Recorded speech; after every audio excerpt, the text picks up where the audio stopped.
Какво ли ще стане, ако натисна на новата ми лапичка? Ако натисна новата ми лапичка.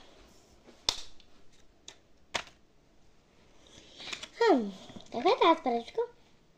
Мам, пише нещо отдете. От Влади. Покана за рожден ден. Покана за рожден ден. Това е тази лапичка, която не ми харесваше. Какво прави тук? Ще натисна. Чуваш ли ме? Да, чувам те. Добре, изпращаме ти неща, защото днеска Влади има рожден ден. Значи тази паричка и тази покана е от Влади, от същата Влади. Чуй ме просто. Новата... Бързо, имаш малко време. Партито и започва след малко. Новата ти лапичка пъхни я в една турбичка и я пъхни в турбичката.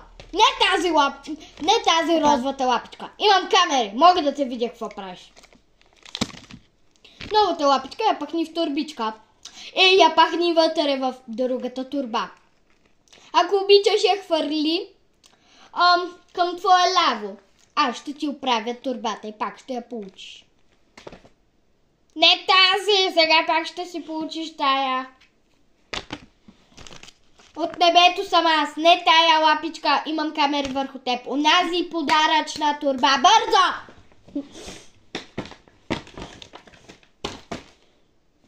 Добре, значи ти пък приготви си маркера, който ти дадохме, защото трябва да го използваш.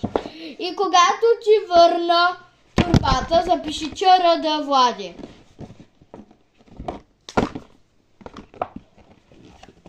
Бързо, бързо.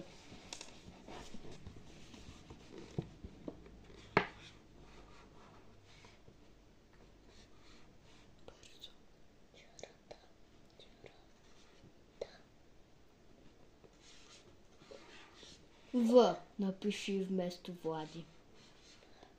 Готово е. Така, сега пъхни бързо подаръците, всичко, което ти изпратихме. Бързо. Така. Сега, да. И отивай бързо. Чао! Чао!